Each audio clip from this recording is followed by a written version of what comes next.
Welcome to Toy Business Unboxed, your gateway to the secrets of the toy industry.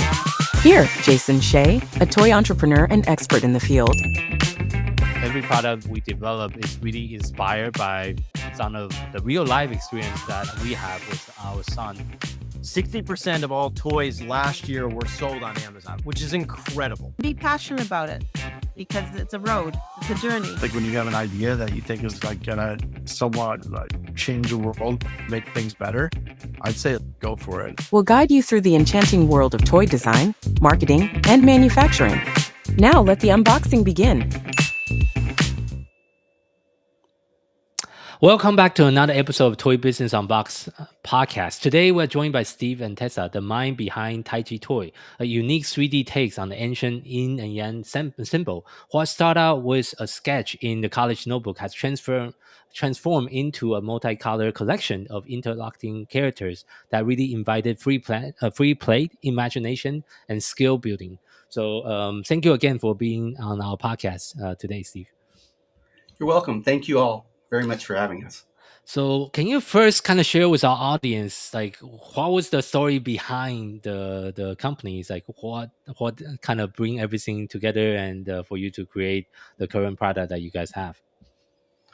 Well, I think the story behind it was, as you said, I sketched it in my journal when I was in graduate school. And for a very long time, it just sort of sat dormant. And I more recently, as I sort of finished my career in the corporate world and sort of moved on and wanted to do something on my own, I sort of picked it up and moved forward with it. I found a makerspace that I really liked. I found an engineer that I could work with that really had a great deal of knowledge and interest, and it came to life. We put it into a production sort of mode, and we moved forward with producing it right here in Texas, in the San Antonio area.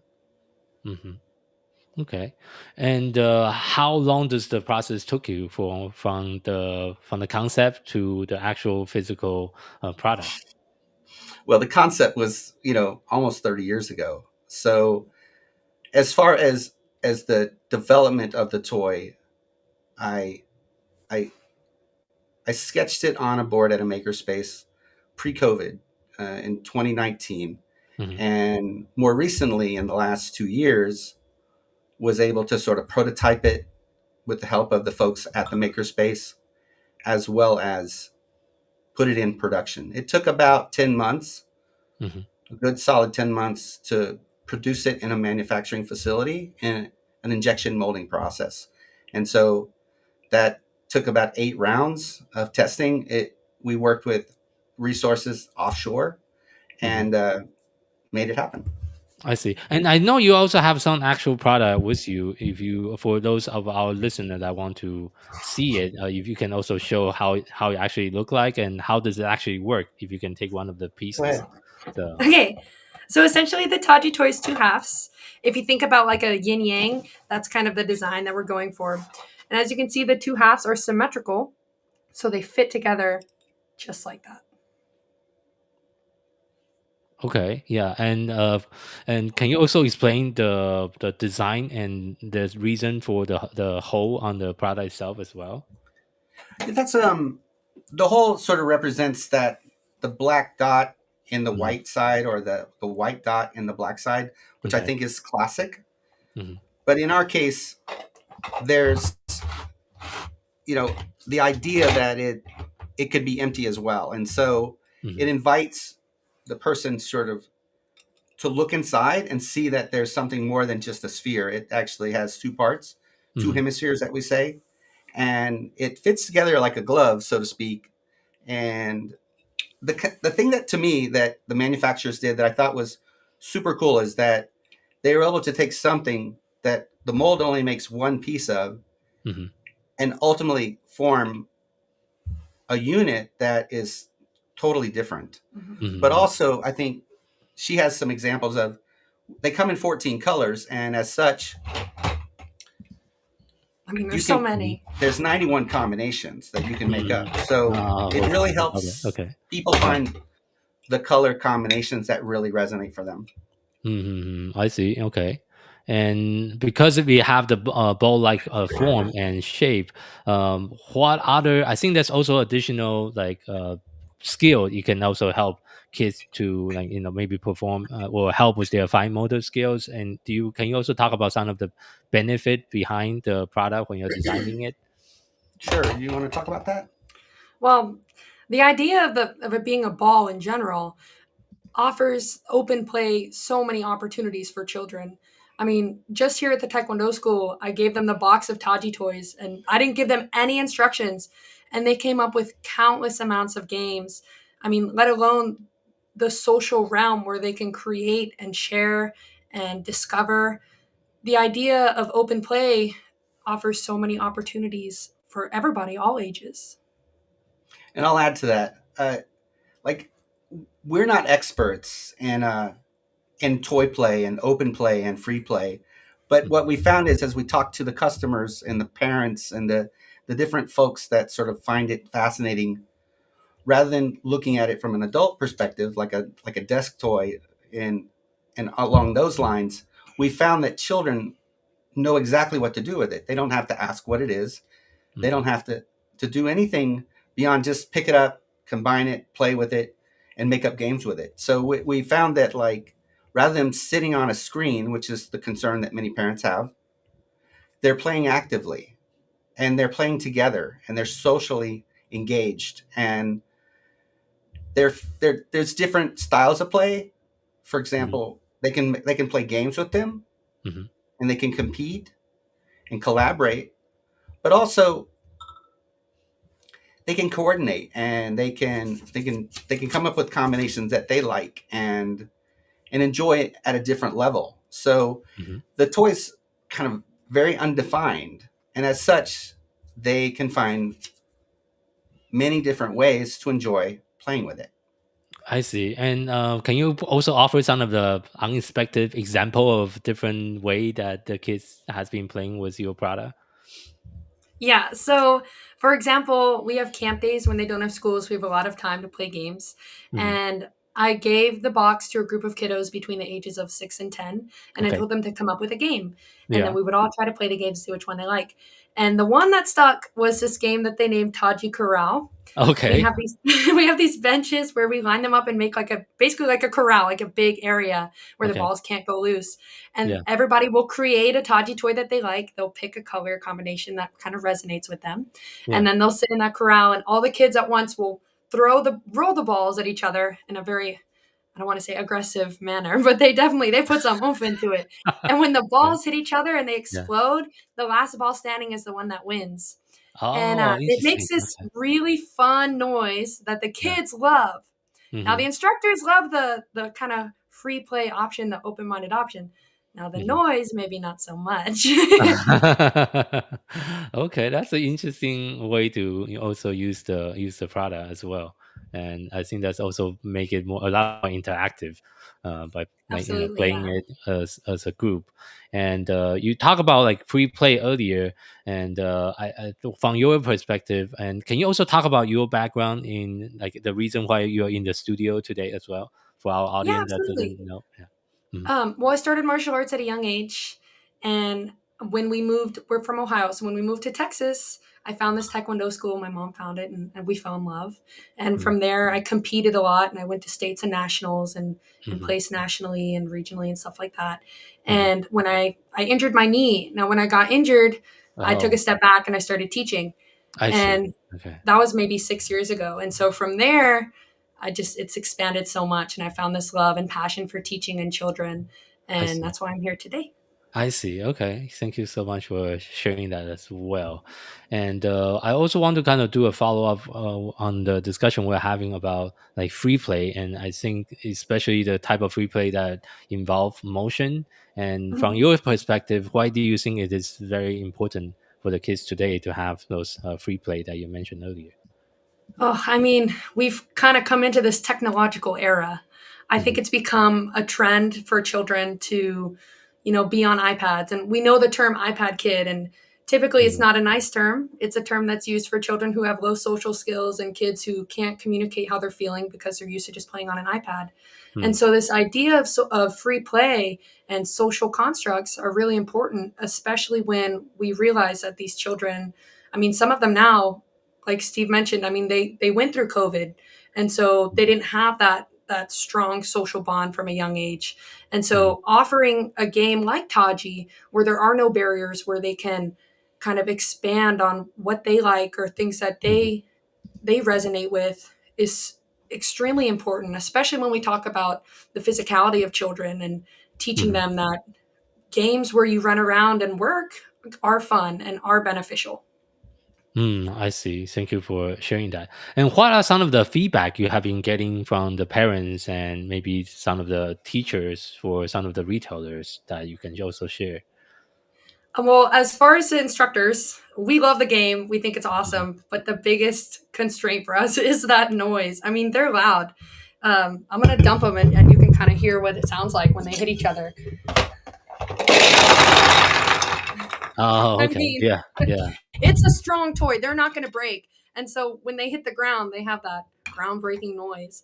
But Mhm. the parents, I mean, when we have them out on the table, the parents will just come up and start playing with them too and hang out with the kids. And I think it really brings that element of creativity. When we think about games like Building Blocks, I Mhm. mean, that was a groundbreaking game. Kids still play with building blocks. And I think that Taji Toy has the ability to be in that realm. Okay, okay.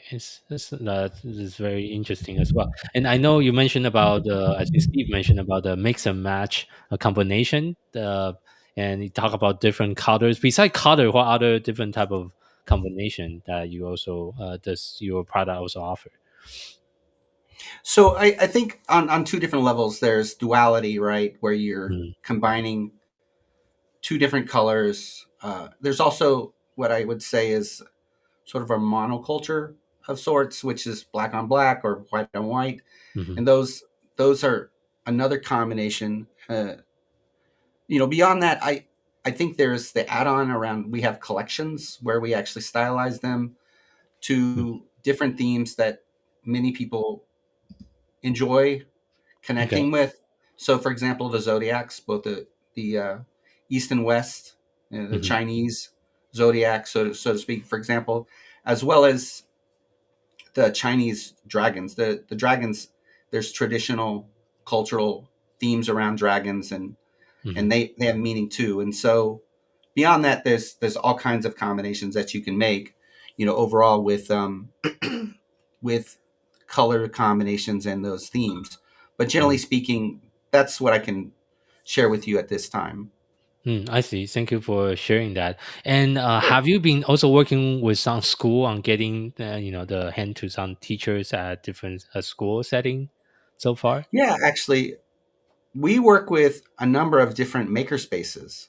And Hmm. in particular, there's an ISD, a school district in the south side of San Antonio that we work with that Hmm. has a maker space, and they Okay. feature the toy. And so recently they had an engineering fair, Oh, and okay. we participated at that together. Hmm. Tessa was a volunteer, and I was there as well. And so the director there featured a challenge, so to speak, for these engineering students, and they would win a prize if they could come up with the best game. And so we got quite a bit of video footage, for example, Oh, okay. showing the kids play with the toys, showing the kids, engaging with one another in the process of doing that, coming up with the rules, Hmm. writing those down, presenting those to myself, and so forth. So there's lots of examples of that as well. I see. Do you have like the best one you have in mind through that effort? Like what kind of game has people have come up with any other type? Yeah, there's a lot of great simple games. You can spin the toy, and whoever's is the last one spinning wins, right? That's probably the simplest one. But Mhm. there's some pretty advanced ones as well. There's this idea that you can bounce the toy and catch the toy, Mhm. and depending on the complexity of the catch, Mhm. earn points. So, for example, Oh, I've okay. seen adults bounce the toy off the floor, catch it in two pieces in one hand. And to me, that's super, super talented to do that. And we imagine that not only could you come up with games to do that, you could compete and get good at doing that, right? But you could be in a tournament, for example, and showcase your talent and win prizes for that. I see, I see, I see. Okay, thank you for sharing that as Sure. well. And I want to kind of switch a little bit of focus to like marketing the product and what kind of marketing have you tried so far? Because the product is very unique. It's very different than some of the other toys that you are seeing in the marketplace right now. What are some of the strategy you have tried so far to really get the product into like potential customers' hands? Well, we started out on Etsy. We wanted to be in a marketplace that we thought was more boutique and Hmm. give us an opportunity to learn about how it's perceived, how it matches up and compares to other toys Hmm. and especially desk toys. And so Hmm. not really having a real good feel for how the public would react to it, that turned out to be a really good choice for us. Hmm. From there, we moved into developing our own website, Okay. listing those on Hmm. that platform, Squarespace in particular. We Hmm. also moved to TikTok.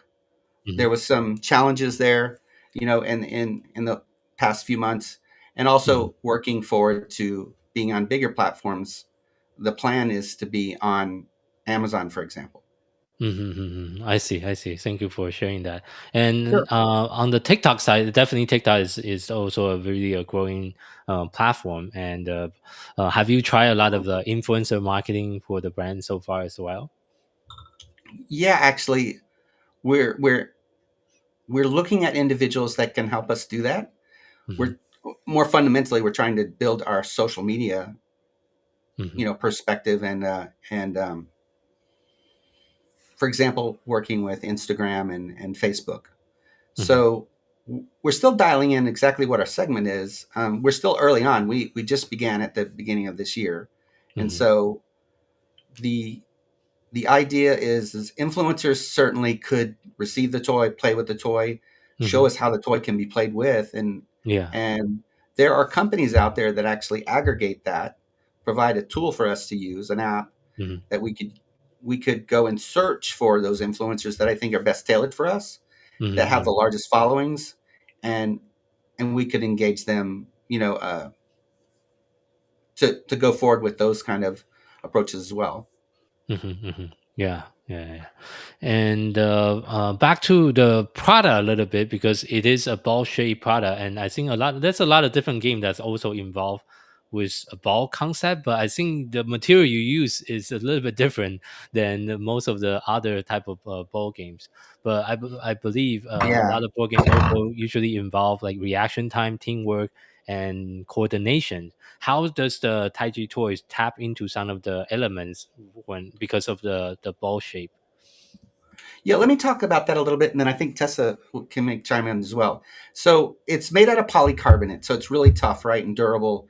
It's that's one of the things that parents really appreciate about it is it doesn't break, in the first day of them playing with it.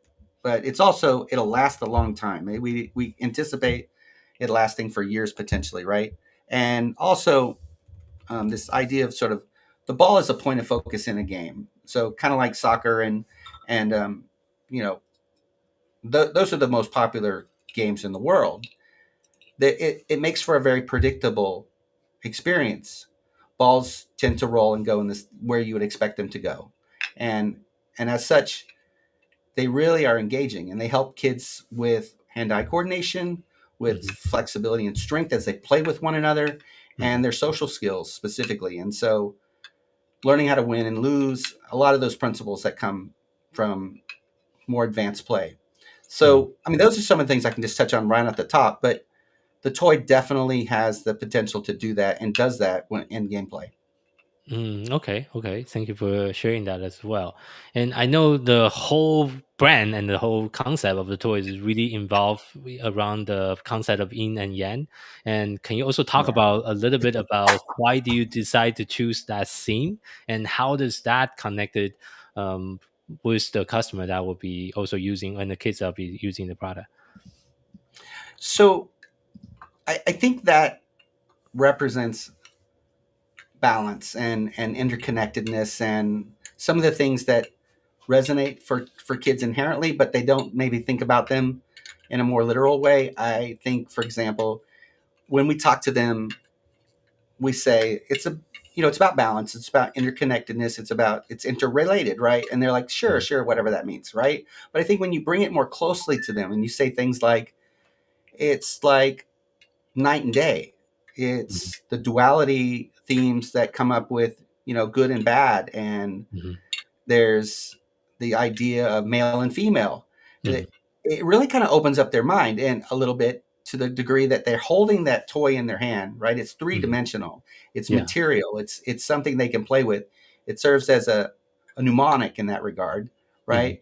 And the instructors here can sort of speak to that. So I'm going to hand it over to you and have you kind of explain more.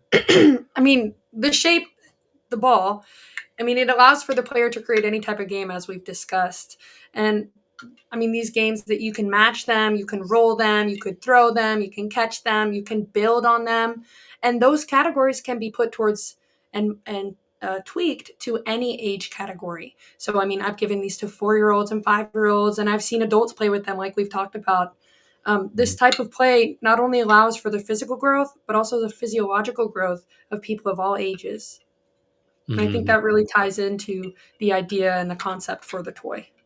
Oh, okay. Yeah, thank you so much for sharing that. And as you are also embarking in the toy and game industry, what are some of the like biggest struggle that you have been facing, like in this in the process of growing the business so far, that you would like to also share with the audience, and how do you overcome the challenges that you face? So some of the biggest challenges for me is how long it took, for example, to bring the toy to market. Hmm. That Okay. was a long process, but because I'm determined, it's okay. It worked out. Hmm. Specifically, finding and marketing is, again, for me, it's a learning experience, Yeah. and finding that you know the right connecting piece for me is yet to really fall into place. And so Hmm. that's my biggest hurdle or my challenge at this time, to start to Hmm. drive more interest, more sales, Hmm. and really get rolling, so to speak, right, in terms of a revenue stream. So Hmm. I mean that's something I think that everyone experiences to Yeah. some degree. I think there are the outliers. We saw some of those at Toy Fest. There's some exciting things that are happening with regards to 3D printing and toys that are being made, the mobiles and whatnot. So Hmm. that's really helpful to sort of see them succeed and understand sort of what their models are. Yeah. But like anything else, when you have something new, and while it may be universal in its appeal and Hmm. it may be iconic, uh, even if it's novel, which in this case we believe it is, Yeah. it doesn't mean that it's successful. It means that Yeah. Hmm. a lot of the business principles that go into marketing and connecting with the group. I mean, it's there's no reason that it necessarily would be appealing to anyone, Hmm. other than sort of me as the, sort of the person that has the brainchild, right? This idea that they want to express. But I will say this, that I am. It's a toy in search of a market, and I'm determined to find it. I know it exists. There's a lot of people in the world. It's just a matter of finding that pathway. I see. Thank you for I'm sharing that. determined to, Yeah. you know, I, Hmm. it's the sort of the art of the possible. I assume it's there. It's kind of field of dreams. If I build it, they will come, kind of thing. Yeah, but obviously that's also very important. But you also want to make sure they know you are there, and that's why marketing is obviously very important. But as we are Exactly. wrapping up today's interview, The final question I always like to ask our guests is, if you have to share one piece of advice with someone that's just getting started within the toys and game industry, what would that be? So I kind of have a saying that I quote from Crazy Horse, which is it's like, how do I say this? It's like a great vision, right? It's it's like the eagle seeks the deepest blues in the sky. That's what I'm doing. I'm sorry. It's the challenge for me is to find those deepest blues in the sky and ultimately realize that vision that I have. But to just being determined and engaged and pursuing that. So for me, that's the challenge, and that's why I get up in the morning. One of the reasons I get up and I do what I do. So it's just thank you very much for having us on today. I hope to keep a connection and move forward. Thank you. Yeah, and thank you for joining us on the podcast and share some of your story and your experience within the toys and game industry. And for our audience, thank you so much for tuning in to this episode of Toy Business Unboxed podcast. We really hope you have enjoyed today's conversation and find it insightful and also inspiring. If you like what you have heard, be sure to subscribe to our podcast on your favorite platform so you never miss an episode. We really appreciate your support and would love it if you can leave us a review and share the podcast with your friend and colleague. For more resource tips and the latest update within the toys and game industry, visit our website at toy-launch.com, join the conversation and connect with us on social media using hashtag ToyBusinessUnbox. We'd love to hear your feedback and suggestion for future episodes. Until next time, keep innovating, keep creating, keep bringing joy to toys. This is Jason Shea signing off on the Toy Business Unboxed podcast. I'll see you in the next episode. Thank you so much, everyone. Thank you.